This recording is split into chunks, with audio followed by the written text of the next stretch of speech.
Shalom jemaat yang dikasihi Tuhan. Kita percaya kalau kita masih bisa hidup beraktivitas hari ini semua karena anugerah Tuhan yang Tuhan limpahkan bagi kehidupan kita. Kita bersyukur kita diberi kesempatan juga untuk kita menghadap Tuhan di dalam doa.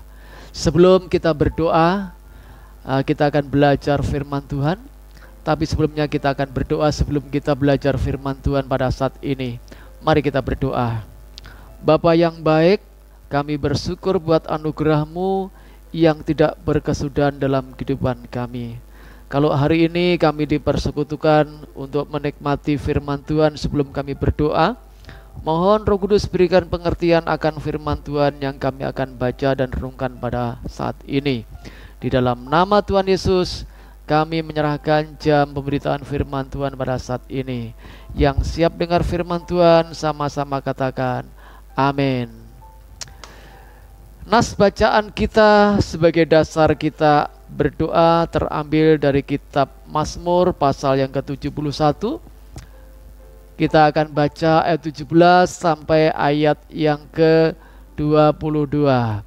Mari silakan Bapak Ibu untuk ikut membuka Alkitab yang ada di rumah. Kita akan buka kitab Mazmur pasal yang ke-71. Kita akan baca ayat yang ke-17 sampai ayat yang ke-22. Begini bunyi firman Tuhan. Ya Allah, Engkau telah mengajar aku sejak kecilku, dan sampai sekarang aku memberitakan perbuatan-Mu yang ajaib. Juga sampai masa tuaku dan putih rambutku, ya Allah, janganlah meninggalkan aku, supaya aku memberitakan kuasa-Mu kepada angkatan ini, keperkasaan-Mu kepada semua orang yang akan datang. Keadilan-Mu ya Allah sampai ke langit. Engkau yang telah melakukan hal-hal yang besar. Ya Allah, siapakah seperti Engkau? Ayat yang ke-20. Engkau yang telah membuat aku mengalami banyak kesusahan dan malapetaka. Engkau akan menghidupkan aku kembali. Dan dari samudra raya, bumi Engkau akan menaikkan aku kembali. Ayat 21. Engkau akan menambah kebesaranku dan akan berpaling menghibur aku. Aku pun mau menyanyikan syukur bagimu dengan gambus atas kesetiaan-Mu, ya Allahku.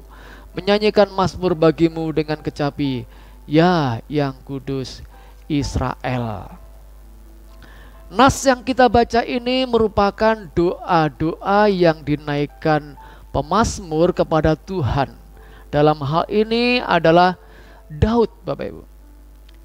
Di dalam doa-doa yang dia naikkan kepada Tuhan ini, dia meminta kepada Tuhan juga sebagai komitmennya di hadapan Tuhan.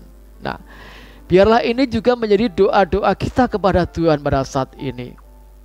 Apa saja isi doa dan komitmen dia di hadapan Tuhan? Perhatikan di dalam ayat yang ke-17, ini yang pertama isi doanya.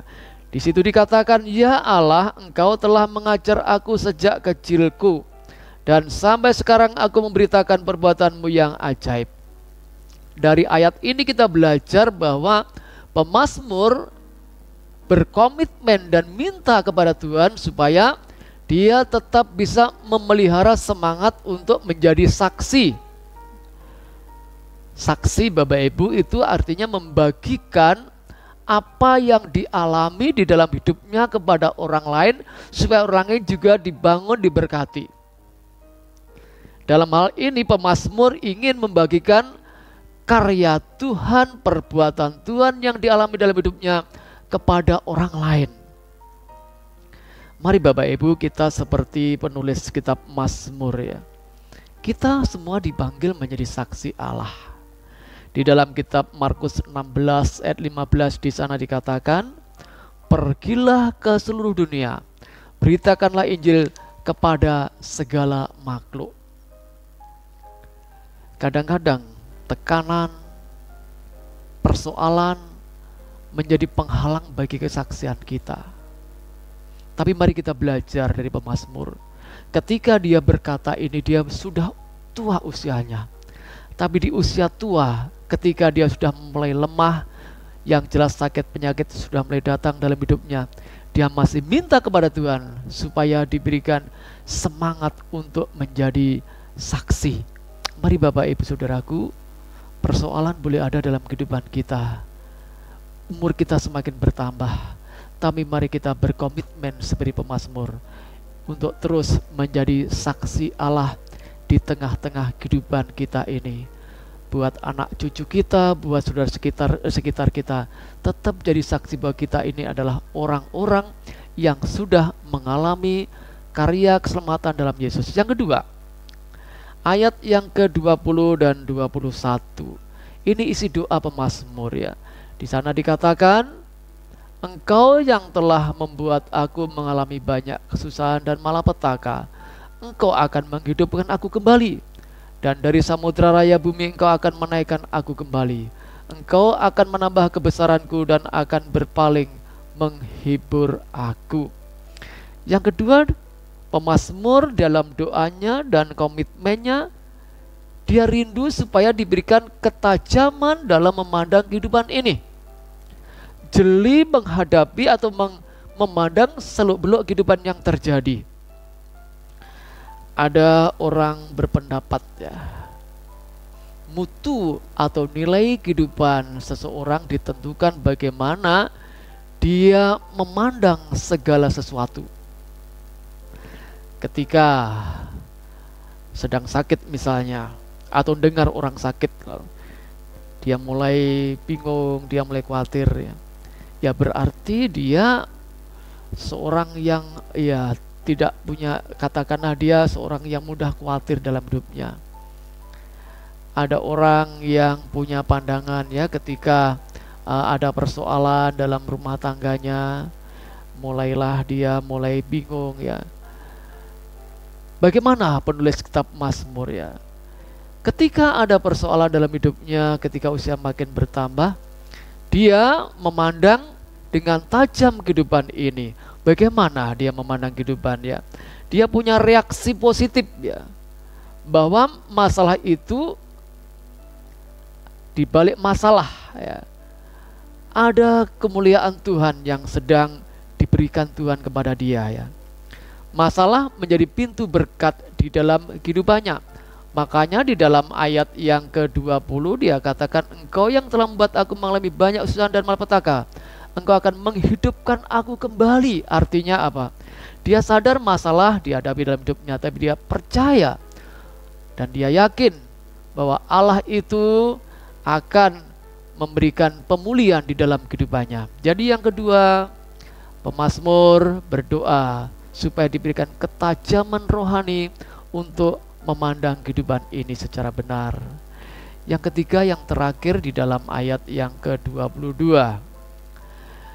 Aku pun mau menyanyikan syukur bagimu dengan gambus atas kesetiaanmu ya Allahku. Menyanyikan mazmur bagimu dengan kecapi, ya yang kudus Israel. Yang pertama tadi dia berdoa supaya diberikan gairah untuk terus menjadi saksi. Yang kedua, pemazmur meminta supaya Tuhan berikan ketajaman dalam memandang kehidupan ini sehingga tidak salah menilai. Dan yang ketiga, yang terakhir ya, dia berdoa supaya dia terus bisa memuliakan Tuhan dalam hidupnya ya. Isi doanya dan komitmennya adalah supaya dia bisa meninggikan Tuhan di sepanjang hidupnya. Ada kata-kata penting di situ ya. Di sana dikatakan, aku menyanyikan syukur bagimu dengan gambus. Lalu ada kecapi ya. Artinya apa? Dia punya kerinduan di hadapan Tuhan, minta kepada Tuhan supaya terus diberikan hati untuk memuliakan Tuhan dengan sepenuh hidupnya.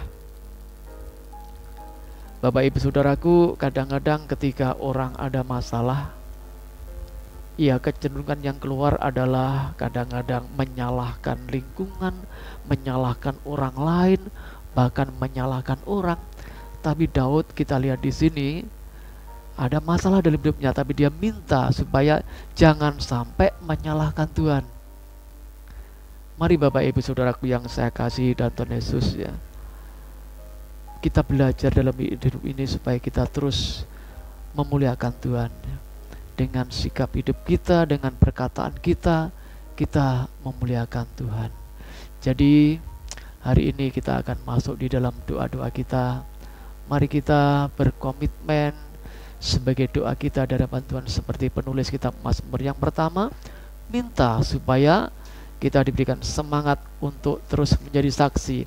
Yang kedua, kita minta kepada Tuhan supaya Tuhan juga menolong kita untuk punya ketajaman rohani menjalani kehidupan ini sehingga tidak salah ambil sikap. Dan yang ketiga, mari kita minta kepada Tuhan supaya terus berikan hati untuk memuliakan Tuhan di dalam kehidupan kita. Kiranya Tuhan memberkati kita. Amin. Mari kita berdoa. Bapa, terima kasih buat firman-Mu.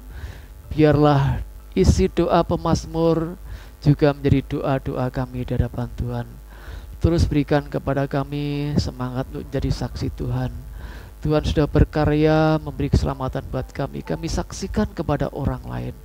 Ajar kami Tuhan semakin tajam melihat kehidupan ini sehingga kami tidak salah langkah. Dan ajar Tuhan supaya kami terus untuk memuliakan Tuhan di dalam kehidupan kami. Kadang-kadang gairah memuliakan Tuhan menjadi lemah ketika ada persoalan. Ajar kami Tuhan bahwa Allah kami bisa melakukan hal-hal besar sehingga mendorong kami memuliakan Engkau dalam kehidupan kami. Terpuji buat nama-Mu. Di dalam nama Tuhan Yesus kami bersyukur, kami berdoa. Amin. Kiranya Tuhan memberkati kita. Kita akan berdoa. Silakan Bapak Ibu, suami, istri, anak-anak untuk berdoa bagi bangsa ini, bagi gereja Tuhan, bagi persoalan yang kita hadapi dan bagi keluarga kita. Tuhan memberkati kita. Amin.